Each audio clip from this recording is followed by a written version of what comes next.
Hi, Frog Room. We are back with another story, and this is my daughter, Chloe. We are reading, and as you can see behind us, we made a fort, which is a little bit of fun to be had when you're stuck inside. Maybe you can ask your grown-up if they would help you make a fort. We used some curtains and some blankets, and we even have some fun lights behind us that I found in my Christmas stuff. Use what you have. I have some pillows in here and a fuzzy blanket, and maybe if we're really lucky, my cat will come and visit us. I don't know though. She's a little bit shy, and I'm really shaky with this selfie stick. Chloe, what are you reading? I am reading Jurassic Park by Michael Crichton. Crichton. Yep, that's one of my favorite books. And I'm proud of you, my friendship with Fred Rogers. That's Mr. Rogers. And that is by Tim Madigan. So that's a good one.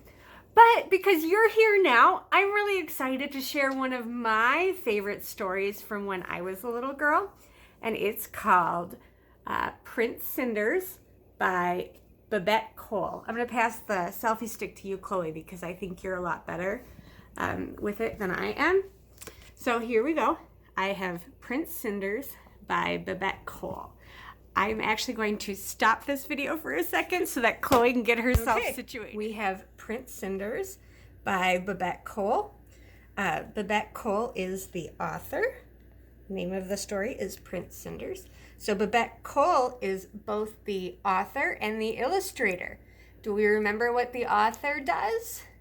The author writes the words. The author writes the words. Hi-ho the dairy-o, the author writes the words. What does the illustrator do? The illustrator draws. The illustrator draws. Hi-ho the dairy-o, the illustrator draws. You guys are so good. Thanks for singing with me.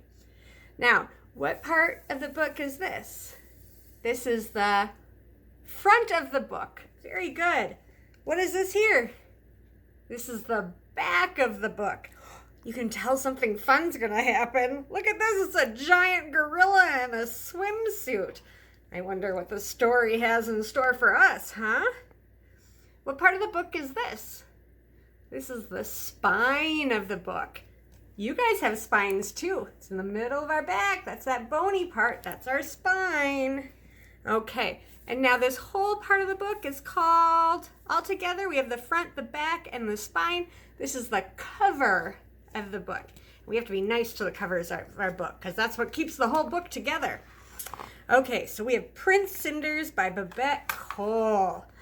Oh, there's a couple of gorillas and a big fat cat. Who knows? Who knows? Oop. Maybe that's our Prince Cinders there. Sounds a little bit like Cinderella, doesn't it? You know that story? Okay. Prince Cinders was not much of a prince. He was small, spotty, scruffy, and skinny. He had 3 big hairy brothers who were always teasing him about his looks.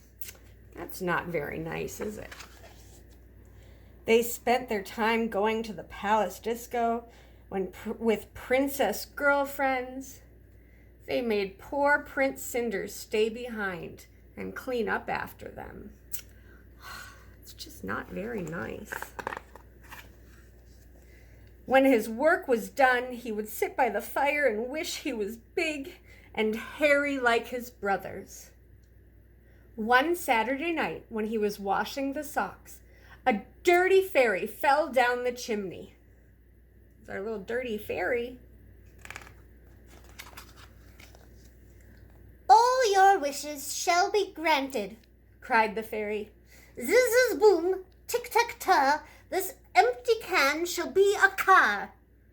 Biff bang bong, bubble bow, to the disco you shall go. That can't be right, said the fairy.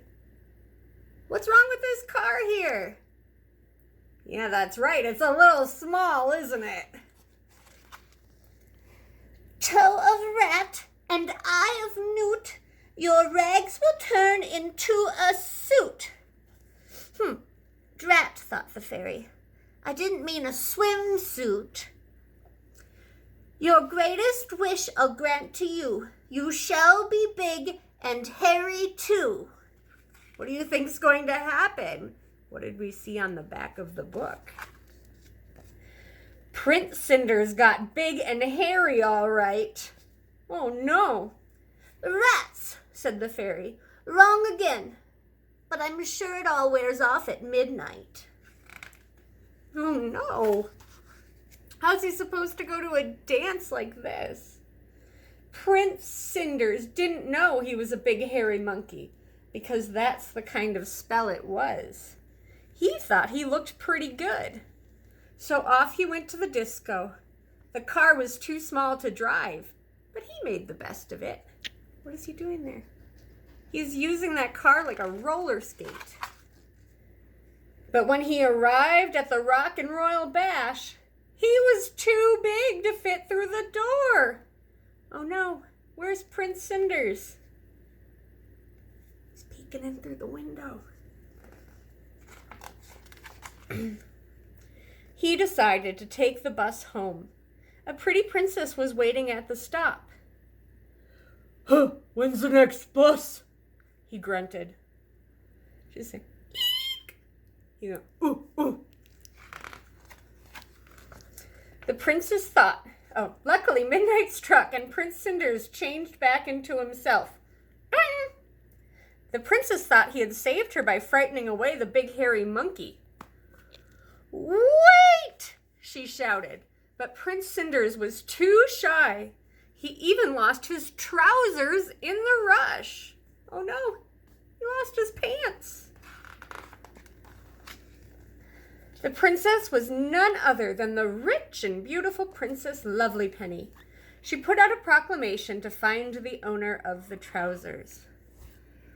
Here's the note. The Princess Lovelypenny decrees that she will marry whoever fits the trousers lost by the prince who saved her from being eaten by the big hairy monkey. Fitting sessions begin today. P.L. Princess Lovelypenny. Every prince for miles around tried to force the trousers on, but the trousers refused to fit any of them.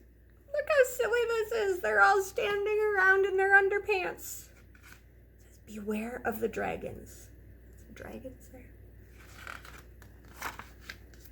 Of course, Prince Cinders' brothers all fought to get the trousers at once. Let him try, commanded the princess, pointing at Cinders. They won't fit that little squirt, sneered his brothers. But they did. Princess Lovelypenny proposed immediately. So Prince Cinders married Princess Lovelypenny and lived in luxury happily ever after. And Princess Lovelypenny had a word with a fairy about his big, hairy brothers. Oh no, I wonder what the fairy's gonna do this time, huh?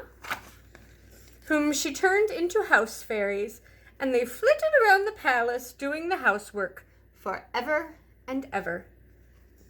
Maybe I can invite them over to sweep my floors. What do you think? Isn't that a fun story? I like that one very much. Well, I hope that you have a lovely rest of your day, and maybe you can make yourself a nice, fun place to read. If you don't have anybody to read to, sometimes I like to read to my stuffed animals. They're always really good listeners. So have a good day, friends. See you later, Frog Room.